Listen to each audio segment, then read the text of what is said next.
Hello besties, ಇವತ್ತು ನಾವು left over ರೈಸಿಂದ pongal recipe ನೋಡೋಣ. ಫಸ್ಟು ಅರ್ಧ ಕಪ್ ಹೆಸರುಬೇಳೆ ಹುರಿದಿಟ್ಕೊಂಡಿರೋದು ಲೋ ಫ್ಲೇಮಲ್ಲಿ ಹುರಿದಿಟ್ಟು ಅರ್ಧ ಕಪ್ ಹಾಕಬೇಕು. ಅದರಲ್ಲೇ ನೀರು ಹಾಕಿ ತೊಳೆದಿಟ್ಕೊಳ್ಳಿ.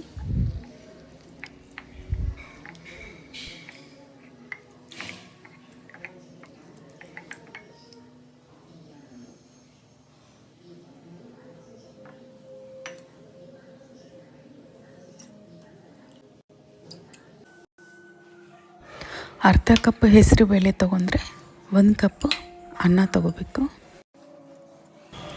ಒಂದು ಕುಕ್ಕರ್ನಲ್ಲಿ 1 ಸ್ಪೂನ್ ತುಪ್ಪ ಹಾಕಿ ಬಿಸಿ ಆದ ನಂತರ ಸ್ವಲ್ಪ ಕರಿಬೇವು, ಅರ್ಧ ಸ್ಪೂನ್ ಜೀರಿಗೆ, 2 ಹಸಿಮೆಣಸಿನ್ಕಾಯಿ, 5 ಕಾಳುಮೆಣಸು ಹಾಕಿ ಫ್ರೈ ಮಾಡಿ ತಕ್ಷಣವೇ ಹೆಸರುಬೇಳೆ ಹಾಕಬೇಕು. ಹೆಸರುಬೇಳೆ ಹಾಕಿ ಅರ್ಧ ನಿಮಿಷ ಫ್ರೈ ಮಾಡಬೇಕು. ಫ್ರೈ ಮಾಡಿದ ತಕ್ಷಣ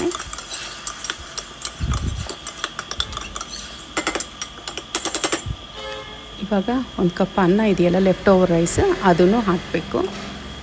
ಹಾಕಿ ಒಂದು ಸತಿ ಕಲಸಿ ನಾವು ಅರ್ಧ ಕಪ್ ಹೆಸರುಬೇಳೆ ಮತ್ತು 1 ಕಪ್ ಅನ್ನ ತೊಗೊಂಡಿದ್ದೀವಿ. Total 1.5 cup ತೊಗೊಂಡಿದ್ವಿ.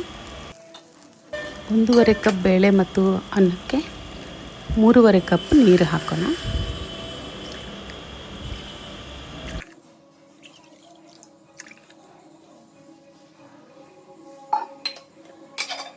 ಫೈನಲ್ಲಿ ಕೊತ್ತಂಬರಿ ಸೊಪ್ಪು, ರುಚಿಗೆ ತಕ್ಕಷ್ಟು ಉಪ್ಪು ಹಾಕಿ 3 ವಿಜಿಲ್ ಇಟ್ಟರೆ ಪೊಂಗಲ್ ರೆಡಿ ಆಗುತ್ತೆ.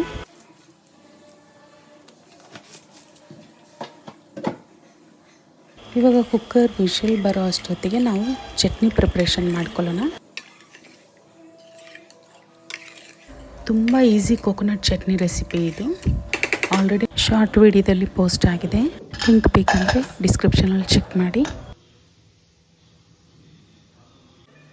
ರೆಗ್ಯುಲರ್ ದೋಸೆ ಮತ್ತು ಸೆಟ್ ದೋಸೆಗೆ ಆಗೋ ಚಟ್ನಿನೇ ರೆಡಿ ಮಾಡಿಕೊಂಡು ಇದಕ್ಕೆ ಸಪ್ರೇಟಾಗಿ ಒಗ್ಗರಣೆ ಒಂದು ಹಾಕಿದರೆ ಸರಿಯಾಗುತ್ತೆ. ಒಂದು ಕಡಾಯಿನಲ್ಲಿ 2 ಸ್ಪೂನ್ಸ್ ಆಯಿಲ್ ತೊಗೊಂಡು ಅದರಲ್ಲಿ ಸಾಸಿವೆ, ಜೀರಿಗೆ, ಕರಿಬೇವು, ಮೈನು ಇಂಪಾರ್ಟೆಂಟ್ ಆಗಿರೋದು 1 ಸ್ಪೂನು ಉದ್ದಿನಬೇಳೆ ಹಾಕಬೇಕು.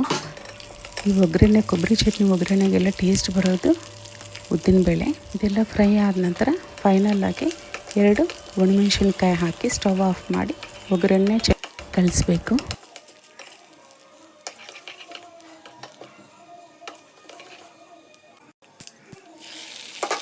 Simple and tasty fresh coconut chutney ರೆಡಿಯಾಗಿದೆ. ಇವಾಗ ಪೊಂಗಲ್ ರೆಡಿಯಾಗಿದೆ. ನೆಕ್ಸ್ಟ್ ಇನ್ನು ಪೊಂಗಲ್ ಮತ್ತು ಚಟ್ನಿ ಸರ್ವ್ ಮಾಡಿದರೆ ತುಂಬ healthy and tasty breakfast recipe with leftover rice ರೆಡಿಯಾಗಿದೆ. ನೀವು ಒಂದು ಸತಿ ಟ್ರೈ ಮಾಡಿ ಹೇಗಿದೆ ಅಂತ ಬನ್ನಿ ಕಾಮೆಂಟ್ ಬಾಕ್ಸಲ್ಲಿ ಮಾತಾಡ್ಕೊಳ್ಳೋಣ.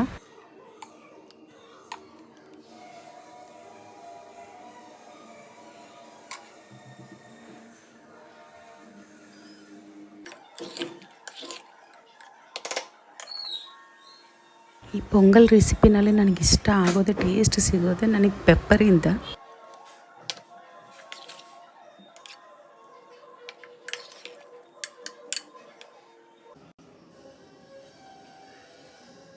ಯೂಶಲಿ ನಾನು ರೈಸ್ ಚಪಾತಿಗೆ ಡಬಲ್ ಕ್ವಾಂಟಿಟಿಯಲ್ಲಿ ಕರಿ ತೊಗೊತೀನಿ.